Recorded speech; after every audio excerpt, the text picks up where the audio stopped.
All right, welcome back. Welcome back indeed. You know, Kwekudi, What's that? so far we've had music, Yeah. we've had poetry. Yeah. Now we're going into your area of expertise. Yep. And I'm so happy about the artistic discussions we're having this morning. What's the main thing that's triggering the excitement for you?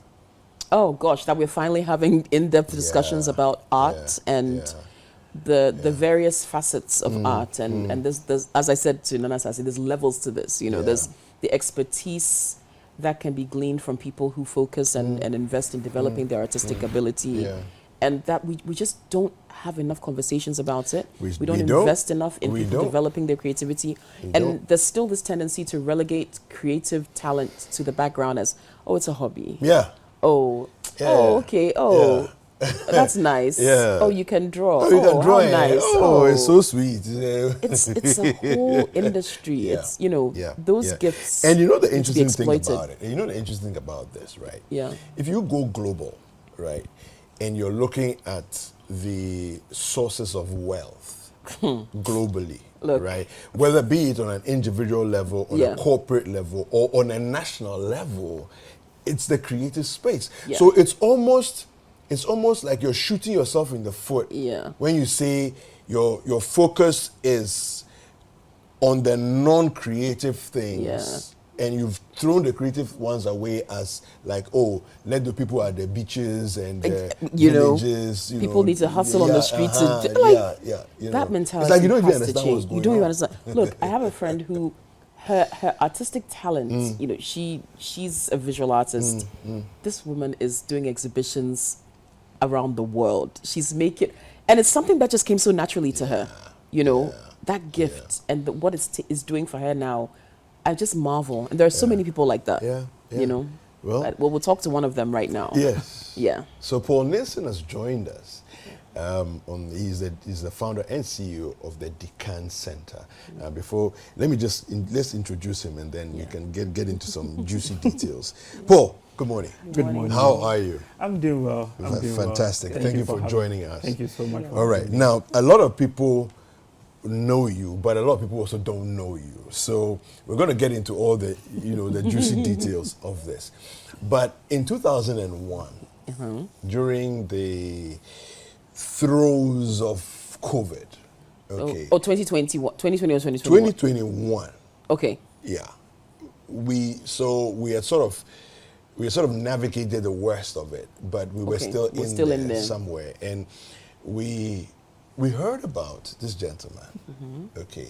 And so we decided that let's get in touch with him. Let's see what's going on, right? And guess what? We had him on Zoom on our show right here. Okay.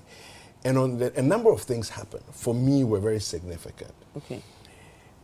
The first thing that happened was he told us about the story of how he met the founder of Humans of New York.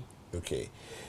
That will dovetail into a lot of what we're going to be talking about. Another thing he mentioned was how people like Bob Pixel of blessed memory were his mentors, and and that he was inspired to do a tribute to Bob Pixel eventually when he sets up the center that he had dreamed of. Okay. At the time, he had 30,000 books that he had gathered and he was bringing to Ghana. He was shipping to Ghana.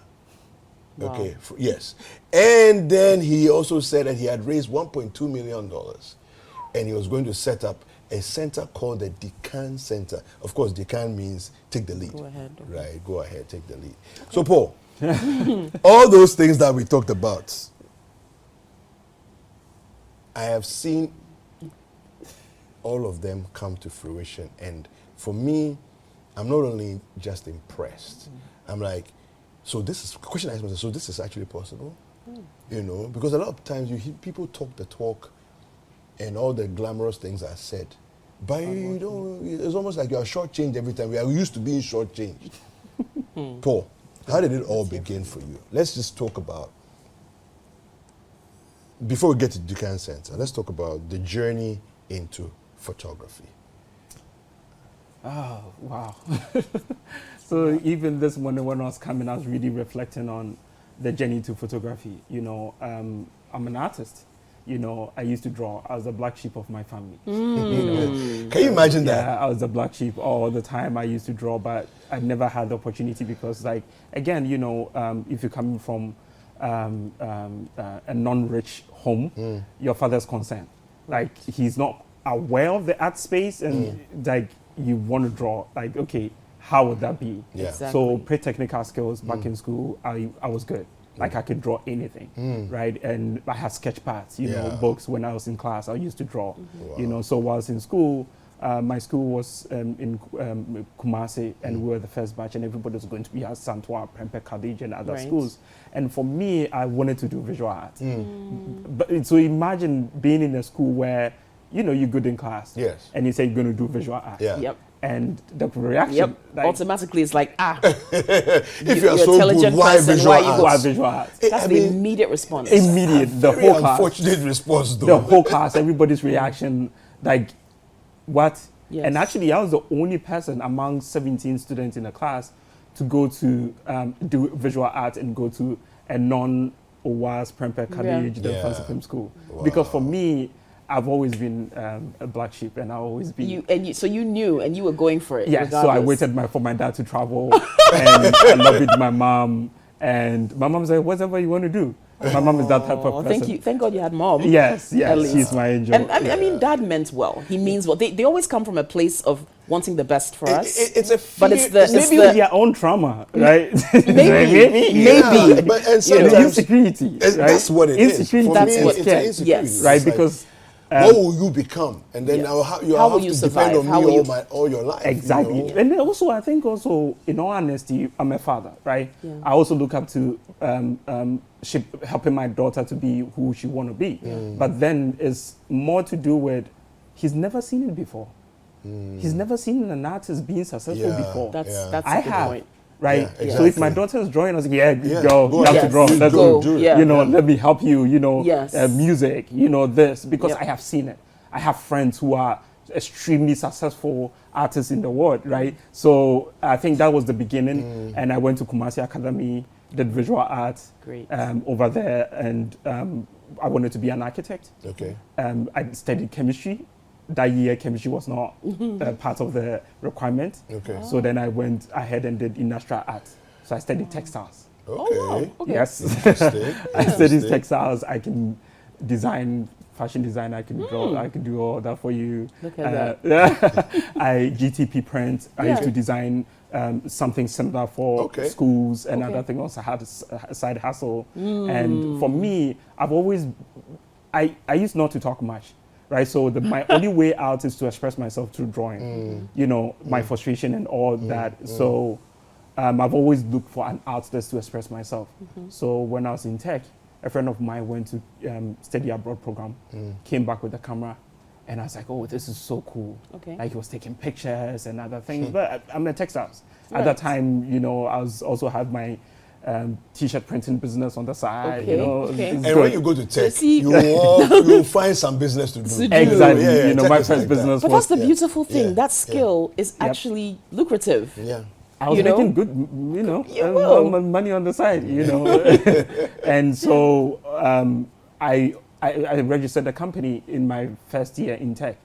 So even in my friends today, if you ask some of the politicians, because I was also a student leader, Okay. you know, so if you ask them what they know me for is citation, graphic design, t-shirt, because I was doing You did it all of all, that. you know, The whole to business. survive. Yeah. Because when I went to school, again, every time I go to a school, I'm trying to see what I can come out of with. And unfortunately, I didn't sense that I'll get the full picture after the 4 years. So I was always preparing after the 4 years. Okay. So then I started photography after, when I finished school, I went to Kumasi Academy back to teach. Okay. I love teaching. So I went to teach for a year. Then through that process, I wanted to be a photographer so bad. And I didn't have much, you know, after spending money on my kids. So I sold my iPhone. Then my mother supported me with a few bucks and then bought Canon T3i. Oh. That's my first camera. Oh. I got the camera. I met the person at Cafe Kwai at the airport. Okay. Yeah. Got the camera, walked all the way from the airport to Osu, taking pictures. That was one of my happiest days in my life. Yeah. You know, and to me, I'm looking at this camera thinking where you started. Yeah. This is way advanced. R5, my goodness. Yes, this is way advanced. You know, and that was the joy. You know, that moment, that beginning was the joy. Like I have something to express myself, right? Wow. And I saw people making money. And him, when I started photography, he bought Pixel, Steva Baby. I used to download their pictures on my laptop. Can you imagine? Yeah, I remember his logo very well. Really? Yeah, Kobe David. I remember his logo and I'd never met him. You know, that time photography had just started. Yeah. You know, and I'll go to Vodafone Cafe. Okay. Sit there all day. You know, trying to figure this photography thing out, because I just sold my camera, quit everything I was doing. T-shirt wasn't making much because of the production, and your life depends on it. So you put everything but into everything. becoming I was studying like a master's program. So every morning I go to Vodafone Cafe, tutorials, YouTube. So even I started doing that before. So when I got the camera, oh man, I knew everything. Like, time to implement this. Practical now. Theory is done. It's time for practical. So that was basically the beginning of my career in photography. I think this is what people miss: the investment of your time in enhancing yourself, enriching yourself with knowledge that goes into being a creative person. Like people just think, oh yeah, you get up, you sing. Oh, you get up, you start taking pictures. It doesn't work that way. It's not like that. No. It's not if you want to be a serious player. Knowledge. You need the experience, you know, and then sharpening your skill. You can never go wrong with that. You've got to get better and better and better. So maybe Paul, you can talk us through what we're seeing here on the screen. Yeah. So I'm back to Ghana. Yeah. Okay, back. So let people know who don't know. Okay. You were away doing what, and that has brought you back. So whilst I was doing photography, right, the story in itself is that I wasn't finding the tools and the resource here, right? Amazon does not deliver to Ghana, right? And it's so expensive to get the photography book to be inspired, right? So whilst I was doing the photography tutorials, watching the tutorials, I happened to find a school. Like, oh, there's a photography school. And the weddings was good, make good money, right? Yes. You know, every weekend there's something. But for me, the self-expression was so deep. Okay. My background also is that my grandparents were traditional from Kumawu, royal home. So they used to tell me stories when I was a kid, you know, oral history. So I didn't notice, when I picked the camera, I was so drawn towards traditional. Automatically, I didn't notice. So later on, when I went to school and I was reading more, and I was, that's my source of influence. Yeah. So I applied for school. Then God being so good, I met an angel who helped me, take me to New York, paid for the half of my tuition. And I went to New York, and you know, I was like a kid in the candy shop. It's like, you find yourself. There's one you're place. dreaming photography. You find yourself in New York. It's like everything you need, want is available. And for me, I'm always pride myself to be somebody who really want to care about other people and be selfless and to be able to build the ecosystem. Because what I was experiencing in school, my school is like elite photography school, right? Top of the top, lecturers from National Geographic, New York Times, all of them being there. So I was like, you know, I can't enjoy this by myself. I need to be able to share something with people in Ghana, because I had friends I started with, you know, Gerard and all that. We used to drive around, go photograph the festival. But I wasn't going anywhere, you know, so I wanted to come back. You know, I went to school. I was going to school every day in the week, 7 times. I was always in the classroom, always taking courses. I did 38 to 40 courses. Like, always in the school. How long for duration? 38 to 40 courses on photography. Yeah, I was always. So I learned archives, museum management. Wow. I learned filmmaking. I learned conservation, archives. So anything that's not in Ghana, you find me in the class. And I'm the loudest in the class because, you know, I really wanted to learn. And also the school had a library. And I was like, wow, I've always dreamt to have a photography library where people can share the knowledge and everything. And I love to read. I got it from my dad, you know, so I used to read a lot and find out. So whilst I was doing work study, working with Brandon, then I'll go to the director's office and go tell him, hey, how do you run this place? You know, try to understand how these white people, you know, be able to. And so I had a vision, I had a sketch pad, keep on drawing ideas and dreams and, you know, I mean, I wasn't planning to come back that quick. You know, the New York money is good. It's good, you know. The $20 an hour, I'm coming to Convert that now. Yeah, like, so the day I told my mother, you know, I'm planning to come, I was like, are you sure? Tobase, I know, Tobase. You know, so whilst I was in school, I'll go to the gallery, then go tell them, hey, I'm Paul Ninson, I'm from Ghana. You know, do you have books to donate? I want to go back to Ghana and have a photo library, you know, and someone will give you 3 books, 10 books, 100 books, you know, and I kept on packing them in my, if you know New York, you know, the room is very small. Very small, you know. Yeah, especially if you were in Manhattan or anything. Exactly, I was in Brooklyn. You were in Brooklyn? Oh, wow. Yeah, so I moved the couch out, then packed the books there. And so when you come, you have a place to sit, you know. And this is so that is how it started, from one book to the other. Then I had one storage unit, the next, and I got into the worm of it. So I'll get friends to help me go pack. So pandemic, galleries 2 galleries closed down, and they had books. So you cleaned out. I wiped the whole place down, all by myself. I wiped the whole place. So I called some guys in Bronx and say, hey, I have some books, you know, do you get some guys to move them around for me? And he said, oh, you know, if we move them from Brooklyn to Bronx, where the storage units is cheaper, I'll take $500. You're like, wait a minute, like $500? Like, and if you convert it, I was like, okay, thank you. So I'll get people to help me move them. So Uber has a wheelchair access. So, you know, the back is huge. Yes. So I pack the books in and then off, you know. That's over. So 1,000 books, it would take me a week.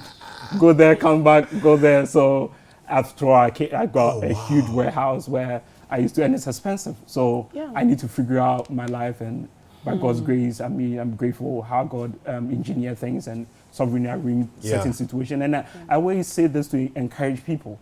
You know, the starting is the vision, and the starting it is important. Yes. You can always talk about it. For me, I'm a driver. I'm a go-getter. You know, if I want to do it, there's nothing that will stop my way. I'll go for it. Love it. You know, so it's a painful process, a lot of sacrifice. You know, so personal sacrifice. You know, because I mean, New York photography and filmmaking is really good.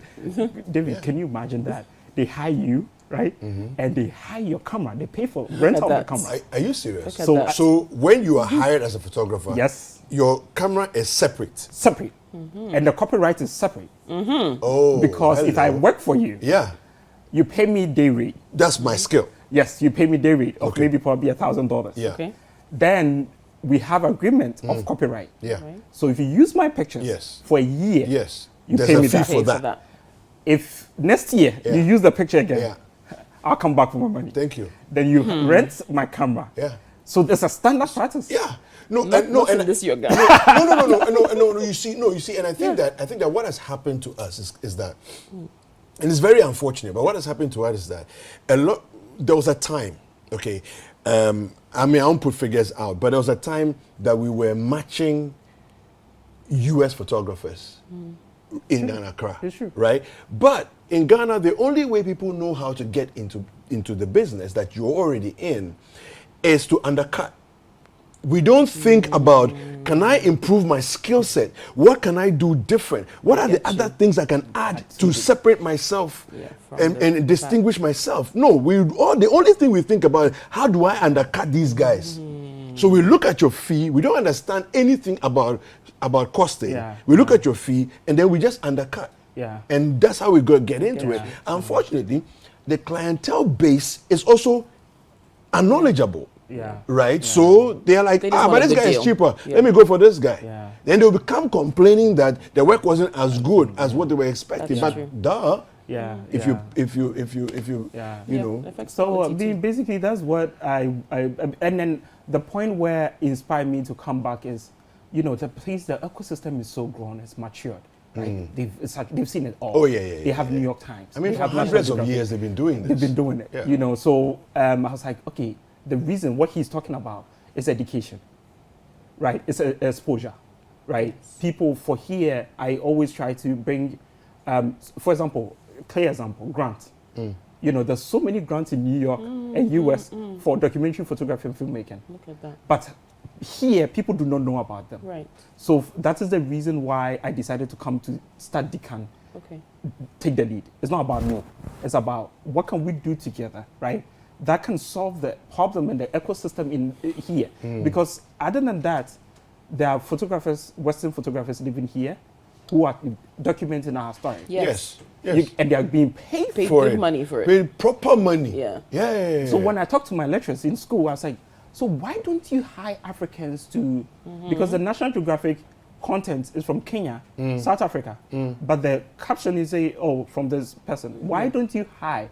Then I understood that, you know, my lecturer does not know anybody in Ghana. Yes. Yeah. So who The does he people call? he knows are these people who So he's he lives comfortable with. Yes. to bring bring some- foreigner here.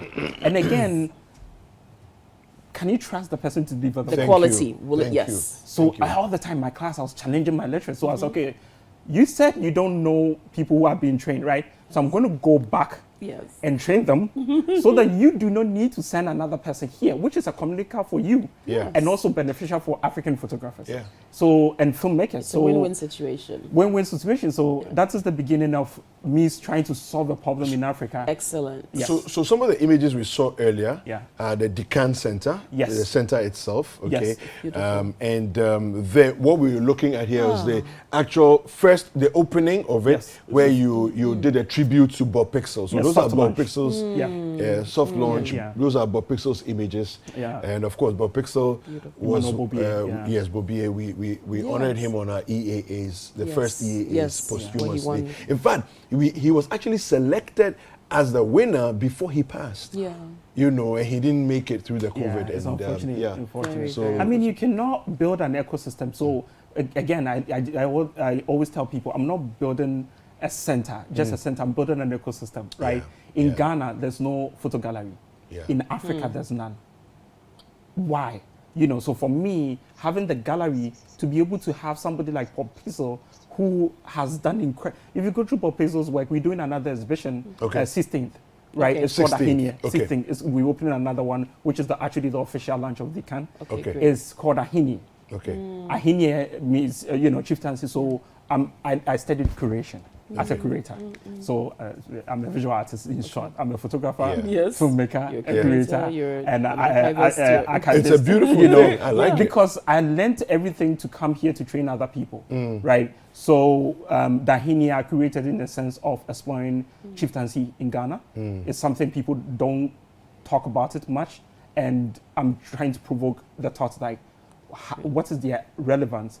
How do we Yeah. preserve culture? How do we preserve the beauty of it? Which Asante is the beginning of it in this series. So Bob has always been going there. You know, he always embodied the method of like, let's tell our own story, right? Let's Yeah. be the ones to tell Yeah. the story. Yeah. Let's preserve them. And so Bob was a documentarian. Yeah. So when he passed away, he was one of the kindest photographers who was very kind to me as well. And we all looked up to him.